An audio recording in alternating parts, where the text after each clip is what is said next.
আসসালামু আলাইকুম। Hi viewers, আজকের আলোচনার বিষয় হচ্ছে নবম ও দশম শ্রেণীর গণিতের ত্রিকোণমিতিক অনুপাত নিয়ে। তো ত্রিকোণমিতি ইংলিশ শব্দ, যেটি দুটি গ্রিক শব্দ থেকে এসেছে। দুটি গ্রিক শব্দ হলো, একটি হলো ট্রাইগোনন ও অপরটি মেট্রা।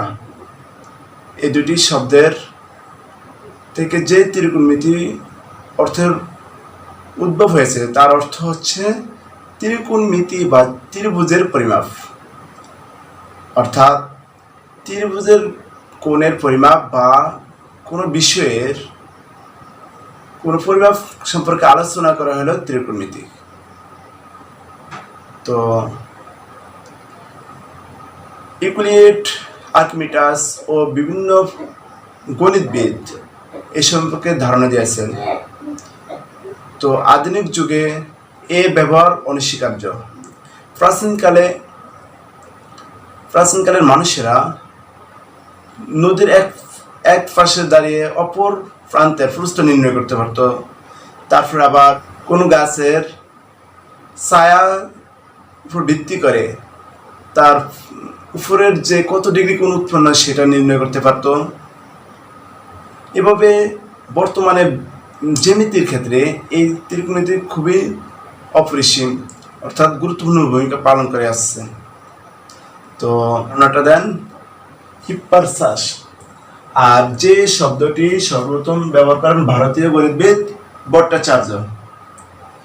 তো এর দ্বারা যেগুলো নিয়ে আলোচনা করব সেগুলোর সূত্র এবং টেকনিক নম্বর 1, সাগরে লবণ আছে।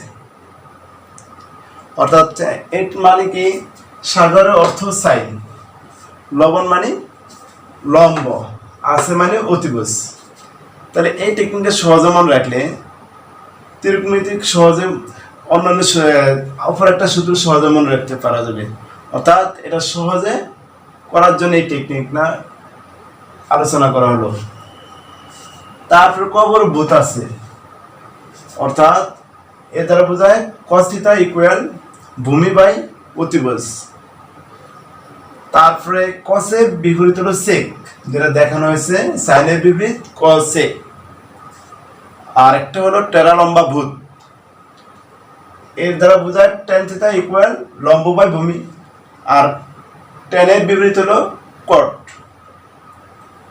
তো এগুলো সহজে মনে রাখার জন্য টেকনিক হিসেবে আলোচনা করা হলো।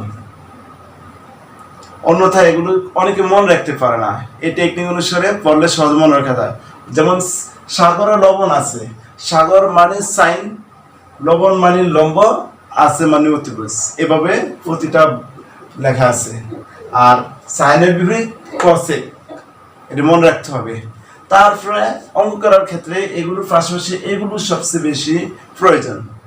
যেমন সাইন থিটা ইকুয়াল 1/cosec, আর cos θ equal 1/sec, tan θ equal 1/cot θ।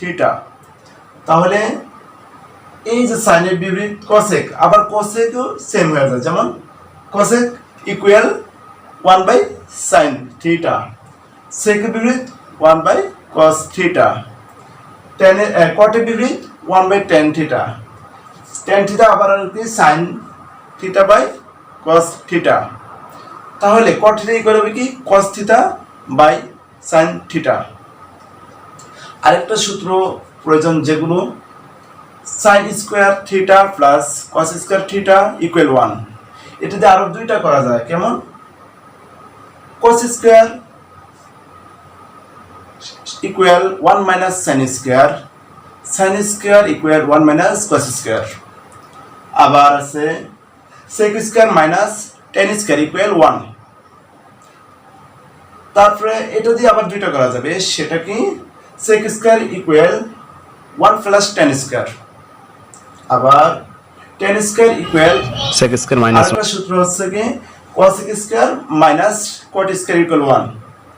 এটা দিয়ে আরো দুইটা করা যাবে, সেটা কি cosec square equal 1 plus cot square, cot square equal cosec square minus 1। তাহলে এই টেকনিক অনুসারে পড়লে সহজেই ত্রিকোণমিতির সমস্যার সমাধান করা যাবে। তো আমার এই ভিডিওটা যদি সবার ভালো লাগে তাহলে কাইন্ডলি শেয়ার কমেন্ট করুন এবং বিভিন্ন পেজে শেয়ার করুন।